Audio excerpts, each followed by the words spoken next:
A new report out today from the state says there's room for improvement in safety protocols at our 29 public colleges and universities.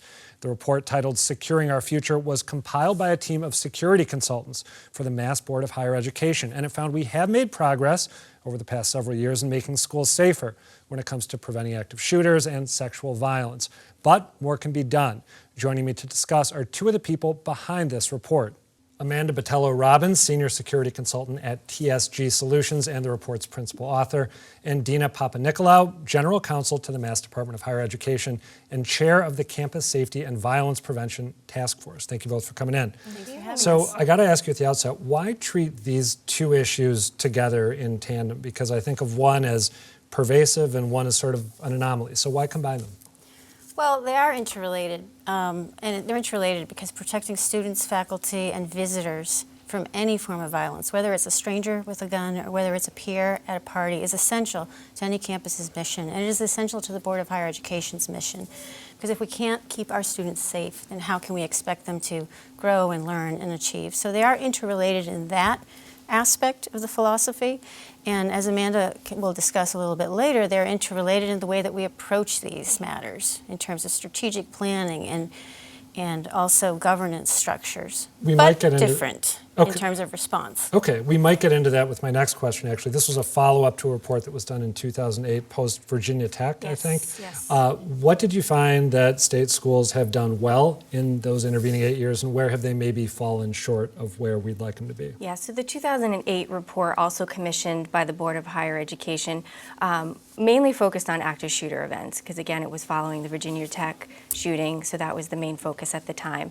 But what we've seen in that area for progress has been great. It's been a lot of work done on the part of the institutions, including things such as mass notification systems, which are now in place at all of our 29 institutions.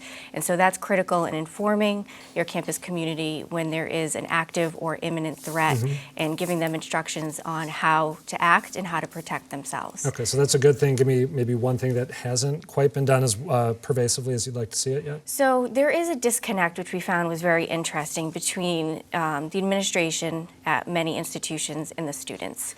So students listen and learn in different ways, and we met with various student groups while we were on some campuses, and they were telling us, you know, yeah, we think we remember hearing about that during orientation, but I'm not quite sure exactly what I should do when and if there's an active shooter, and or if I experience or somebody I know experiences sexual violence. So in both those scenarios, they just weren't sure. You know, that quote or that part of the report jumped out at me, and one thing that I found myself wondering is, and I think back, it's a long time ago, like half a lifetime ago for me, but I feel like when you're in college, you don't really think about your own vulnerability and your own mortality. So how can even the best of best practices on the part of institutions deal with that? Well, I think the key to this is to look at training and awareness programs. That's a key of prevention model that we need to see upgraded both in the active shooter setting and in the sexual violence setting. It's important to get this message out to the students, as Amanda was referencing earlier, at every point possible. Certainly early on during orientations, we want to get to the students as early as possible, right when they set foot on campus, and then throughout and in the classroom. And another key finding of our report in those terms is that institutions need to identify what ways in particular work for their campus community in order to reach them. So we make some recommendations about best practices, things that have been successful, but you really should ask your students what works for them. How do they listen and learn? What's an example of a school that's had success getting students to, relatively speaking, getting students to think, say, about sexual assault and how to prevent it? Just briefly. A school that we visited? Yeah, or even a school that you didn't visit. Just I'm just trying to give viewers a sense of how this might work. A creative way to get students to, or an active shooter event, if you want to share one of those. Like, how do you think outside the box to get students to not just hear about this stuff at orientation and then forget it? There are a number of schools we found in our best practice research that are looking at and using tools such as active theater. So engaging students with their peers in sort of an interactive setting. So that's something that's engaging and exciting and that you might remember better than being As opposed to talked someone- at yeah, yeah. orientation. I also Right. remember the report notes that the only surefire way to get students to show up for any event is to offer them free food. That's right, Right? exactly. Food is a major draw. Let me throw a couple rapid fire questions at you because we're fast running out of time. You link in the report sexual assault to alcohol consumption, and you say that schools need to think of practical ways to address the prevalence of alcohol on college campuses. That's correct. Again, this strikes me as a problem that's been around for decades. Can you suggest a potential creative way to deal with that problem? Well, we want to be very clear that alcohol does not cause, nor does it excuse sexual violence. Noted. But we have noted in the data and the statistics and the unfortunate cases, the high-profile cases that have come to life, that they are interrelated. And the way to get at this, again, is awareness programs for students. We have a lot of students who are arriving on campus. What I want to say is that we have a rape culture that is deeply ingrained in our society.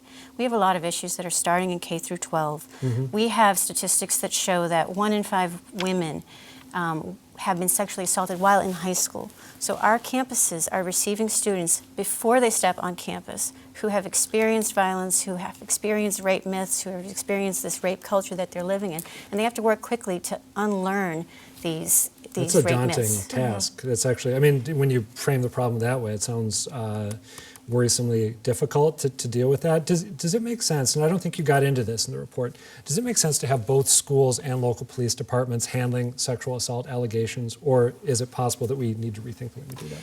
I think it's very important to give rape survivors options.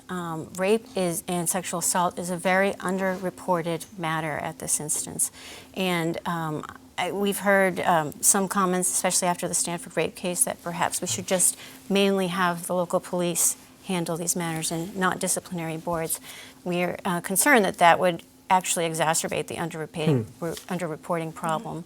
Let me throw one more question at you, Dina, and then we got to wrap it up. The report calls, among other things, for more cameras on college campuses, a more widespread ability to lock down a school when there's an emergency event, body armor and patrol rifles for campus police. Is there a danger that in trying to make college as safe as possible, you undermine sort of the unique ethos of college campuses? So that's a great point, and that's something as security consultants that we're always aware of when we go out to a campus, is that we don't want to change the culture of a campus. That's not what we're setting out to do. We have to strike a balance. There has to be a balance that maintains their special status in our society as an open learning environment where ideas are welcome and even disagreements are welcome. While also understanding and recognizing that there are risks, and we have to enhance our defenses against those risks. We got to leave it there. Did I accidentally call you Dina? You did. I apologize. That's okay. I'm so sorry. Amanda Botello-Robbins Yes. and Dina Papanicolo. Thank you both. Thank you.